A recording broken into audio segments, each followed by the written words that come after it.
क्या आपके साथ भी कभी ऑनलाइन फ्रॉड हुआ है? आपके पास भी कभी कोई किसी कंपनी की तरफ से कॉल आई है लॉटरी की, या किसी तरह का इनाम आपको आपके नंबर पे वो देने की घोषणा कर रहे हैं, या कुछ लुभावने ऑफर आपके पास आए हैं? अगर आ रहे हैं तो सावधान हो जाइएगा, क्योंकि अभी एक नई उन्होंने स्कीम लॉन्च कर दी है क्रिसमस डे पे आपको विजिटिंग कार्ड भेजने की, या शादियों के विजिटिंग कार्ड भेजने की। अगर वो आपके पास आते हैं तो आपका बैंक खाता तुरंत खाली हो सकता है, ध्यान रखिए। नमस्कार दोस्तों, मैं हूं संदीप बिश्नोई और आप देख रहे हैं मेरा शो जानोगे तभी तो मानोगे। दोस्तों, आज हम बात करने वाले हैं ऑनलाइन फ्रॉड की। सरकार के द्वारा क्या प्रयास किए जा रहे हैं और हमें कहां तक सचेत रहने की ज़रूरत है। तो दोस्तों, हाल ही में 24 दिसंबर को सरकार ने 3 एप्लीकेशंस लॉन्च की हैं और सरकार ये दावा कर रही है भी उन एप्लीकेशनों के ज़रिए काफ़ी हद तक ऑनलाइन जो फ्रॉड हो रहे हैं, धोखाधड़ी हो रही है, उन पर नकेल कसी जाएगी। लेकिन क्या ये एप्लीकेशन उतनी कारगर हो पाएंगी? तो दोस्तों, जो सरकार ने 3 एप्लीकेशन लॉन्च की है, तो पहली एप्लीकेशन है जागो ग्राहक जागो। ये एप्लीकेशन है, इसमें हमें तमाम तरह की वो जानकारी दी जाती है जिसमें ग्राहक, जैसे हम उपभोक्ता हैं, अगर कोई भी ई-कॉमर्स साइट से हम लोग ऐड के थ्रू या किसी तरह के लिंक के थ्रू हम वहाँ पे जाते हैं और वहाँ से जो बहुत ही सस्ते में सामान खरीदना के लिए जो वो लुभावने प्रलोभन दे रहे हैं, उनमें आके क्लिक करके अगर हम वो सामान खरीदते हैं और हमारे साथ ठगी हो जाती है, तो उसके संदर्भ में पूरा बताया गया है। और इस साइट में एक बात और भी खास है, इस एप्लीकेशन में, ये एप्लीकेशन हमें ट्रस्टेड साइट्स के बारे में बताती है कि कोई भी ई-कॉमर्स की साइट है, अगर आप किसी से भी सामान खरीदने के लिए जा रहे हैं तो उस साइट का लिंक आप यहाँ पे देके उसकी रियलिटी चेक कर सकते हैं। अब वो कितनी फेक है, फेक हो सकती है, नहीं है, वो रजिस्टर्ड है या नहीं, इस तरह की तमाम जानकारी आपको जागो ग्राहक ऐप के थ्रू आपको मिल जाएंगी।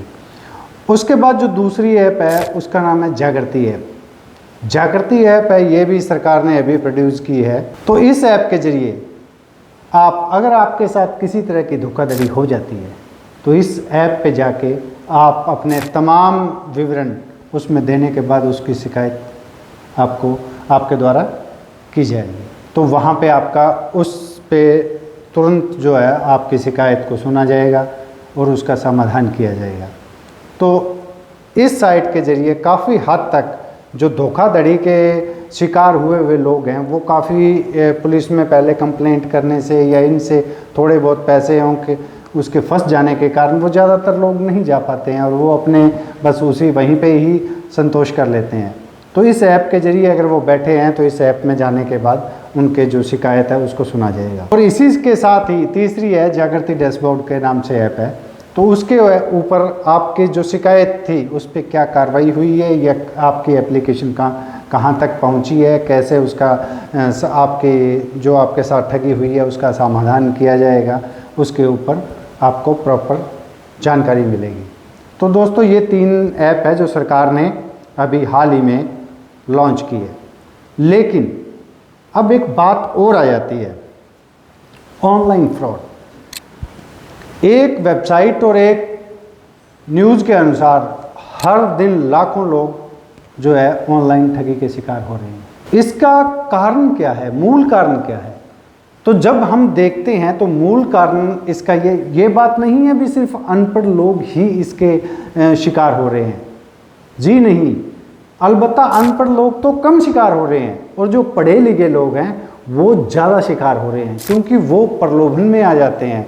वो ऐड इस तरह की आपके सामने प्रस्तुत कर रहे हैं जिससे हम लोगों को ये लगता है भी हाँ जी, ये साइट पे सेल चल रही है और हमारे लिए ये मौका है सामान खरीदने का। लेकिन कई बार क्या होती है, मिलती जुलती, बिल्कुल नाम से मिलती जुलती जो है वो साइटें बनी होती हैं और वो आपको सामान डिलीवर करने के लिए पहले पैसे ले लेती है, लेकिन आपके पास सामान आता ही नहीं है। और अगर सामान आ भी जाता है तो जिस तरह की इमेज होती है वैसा सामान नहीं होता है, उसकी बिल्कुल लो क्वालिटी होती है। और तीसरी सबसे बड़ी बात जो ऑनलाइन फ्रॉड में चल रही है वो है चाइना से सामान लेके और आगे सेल करना। उसके ऊपर लेबल मेक इन इंडिया का लगा होता है, लेकिन आपके हाथ में चाइना का जो है प्रोडक्ट मिल जाता है। तो इस तरह की बहुत तरह की तमाम तरह की जो है ठगी आपके साथ हो रही है। तो इसमें सबसे एक बड़ी बात है, आजकल एक लिंक के जरिए भी फ्रॉड हो रहा है। आपके पास एक ग्रीटिंग कार्ड आएगा, आपको नए साल के बधाई के रूप में आ सकता है, किसी के शादी के कार्ड के रूप में आ सकता है। अगर आपने उसको खोल लिया तो दावा किया जा रहा है कि आपका बैंक अकाउंट है वो खाली हो सकता है। तो क्या है पॉसिबल है? अगर है तो इनसे कैसे बचा जाए? OTP का बहुत ही प्रचलन, अब कहीं भी हम लोग पैसा ट्रांसफ़र करते हैं तो हमारे पास OTP आता है। OTP वो ईमेल पे भी आ सकता है, आपके मोबाइल रजिस्टर्ड मोबाइल नंबर पर भी आ सकता है। और OTP दूसरा, कई बार ऐसा होता है, बहुत से कस्टमर केयर के हैं जी आपके पास OTP आया है, आपकी एप्लीकेशन प्रोसेस करने के लिए हमें OTP चाहिए। आपको OTP के नाम से भी वो कई बार ले जाते हैं, पैसे हैं जो आपके साथ फ्रॉड कर जाते हैं। तो ये जो इस तरह के तमाम लोग हैं वो 1% एक कंपनी बना के बैठे हैं, क्योंकि हम ऑफलाइन और ऑनलाइन में सबसे बड़ी दिक्कत क्या है, ऑफलाइन के अंदर आपको एक डिजिटल शॉप की ज़रूरत है, लेकिन ऑफलाइन के लिए पर्टिकुलर आपको पूरी दुकान की ज़रूरत रहती है। ठीक है, हमें ऑनलाइन होने के बाद में बहुत सहूलियत हो जाती है, क्योंकि हम लोग कंपेयर कर सकते हैं सामान को और अपने घर पे बैठे ही वो डिलीवर हो जाता है। हमें बाज़ार जाने की ज़रूरत नहीं होती और टाइम जो कंज्यूम होता है वो एक अलग बात है, उससे भी हम बच जाते हैं।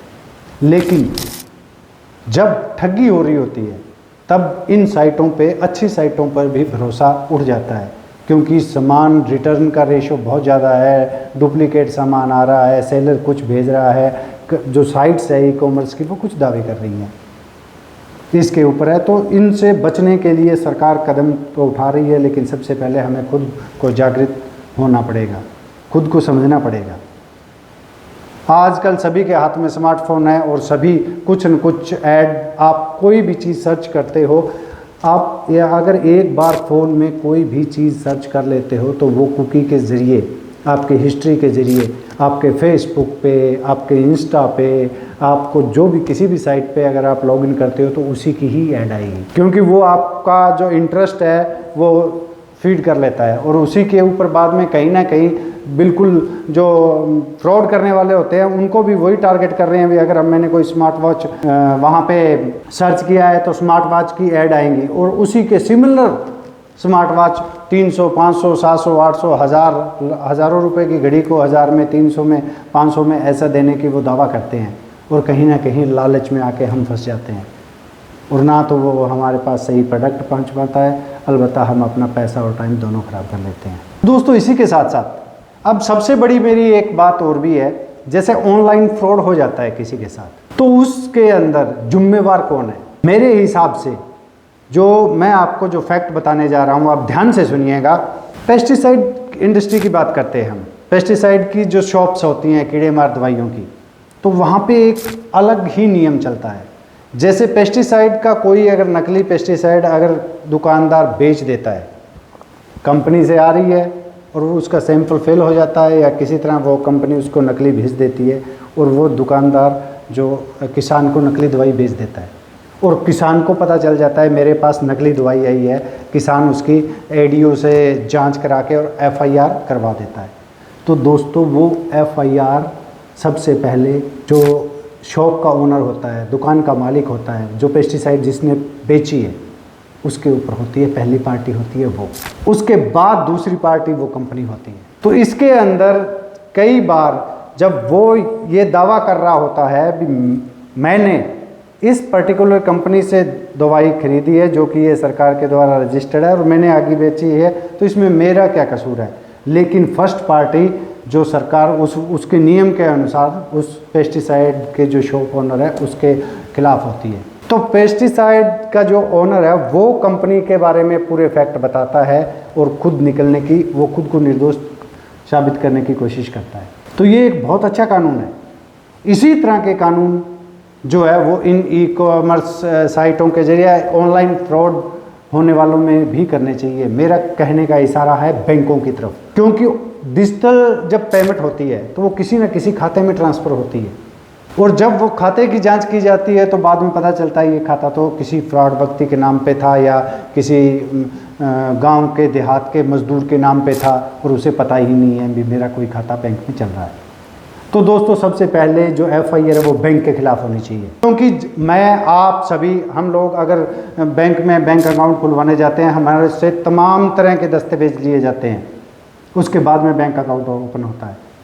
तो ये जो फ्रॉड कर रहे हैं, अभी एक पिछले दिनों फ्रॉड की एक अभी न्यूज़ आई थी, 45,000 रुपये में वो आपका खाता, एक खाता जो है वो बना के और खाता ओपन करके और इन ठगों को बेचते हैं 45,000 रुपये में।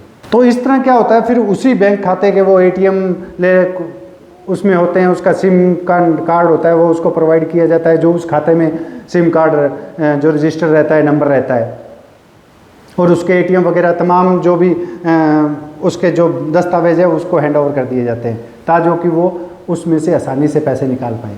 तो क्या बैंक की ये बिल्कुल भी जिम्मेवारी नहीं बनती अकाउंट खोलने के बाद वेरिफिकेशन करने की? क्या बैंक इसमें निर्दोष है? क्योंकि बैंक के द्वारा ही ये फ्रॉड हो रहा है। जैसे इलेक्ट्रॉनिक्स पेमेंट की जो डिजिटल पेमेंट होती है, इसमें सबसे बड़ी एक बात है क्योंकि ये खाते से खाते में ट्रांसफ़र हो रहा है, और जिस खाते का है बाद में मुकर जाते हैं लोग। तो बैंक को बिल्कुल कटघरे में खड़ा करना चाहिए भी आपके ऑफिसर क्या कर रहे थे जब ये खाता खोला जा रहा था, वेरिफिकेशन क्यों नहीं किया आपने खाते की? तमाम तरह की इसमें सिक्योरिटी कॉम्प्रोमाइज़ होती है हर किसी खाता धारक का। हमारे पास जब हम लोग बैंक में जाते हैं तमाम तरह के बायोमेट्रिक भी लगती है, तो इसमें से अगर बैंक को इन्वॉल्व कर लिया जाए तो मेरे हिसाब से 80% तक ऑनलाइन ठगी है वो रोकी जा सकती है। तो ये बात कोई किसी से छुपी नहीं है कि बैंक के जब कहीं भी हम लोग जाके वेरिफिकेशन करवाते हैं या मेरा जिस खाते में पैसा गया है वो खाता चेक करवाते हैं तो वो फ्रॉड ही निकलता है, सही व्यक्ति के नाम पे खाता होता ही नहीं है, क्योंकि सही व्यक्ति के नाम पे खाता होने के बाद में उस पर तुरंत कार्रवाई हो जाती है। तो दोस्तों सरकार ऐप के जरिए पहल तो कर रही है, लेकिन क्या आप ये मान सकते हैं भी कोई भी व्यक्ति अगर फ्रॉड साइट के बारे में वो तहकीकात नहीं कर पाएगा तो इन ऐप में जाके रजिस्टर करना या वहाँ पे अपनी शिकायत दर्ज करना ये थोड़ा सा लंबा प्रोसेस नहीं हो जाएगा? क्या इन एप्लीकेशन के ज़रिए प्रॉपर रूप से इस पे रोक लग पाएगी? आपकी क्या राय है इसके? क्या आपके साथ कभी फ्रॉड हुआ है? आप कमेंट बॉक्स में ज़रूर लिखिएगा, मुझे ज़रूर बताइएगा। और मेरी आपसे यही विनती है, किसी भी OTP बैंक के द्वारा नहीं भेजा जाता है। OTP के बारे में किसी से कोई शेयर ना करें, कोई बात ना करें, क्योंकि OTP के द्वारा आपके बैंक को आसानी से टारगेट किया जा सकता है। मेरा यही कहना है, सतर्क रहिए, सावधान रहिए, और अपने जो भी स्मार्टफोन चला रहे हैं तो उनको प्रॉपर लिंक के ऊपर कहीं WhatsApp लिंक आ रहा है तो उसको, अगर अनजान नंबर से आ रहा है तो उसको बिल्कुल ना खोलें। उसके पहले जांच पड़ताल ज़रूर कर लें, और हो सके तो अपने अकाउंट के ऊपर जितनी सिक्योरिटी होती है आप सिक्योरिटी लगाएं। OTP अगर कोई भी ट्रांजेक्शन करना है उसके लिए OTP की ज़रूरत है तो वो OTP का ऑप्शंस रहता है, उसको ऑन करें।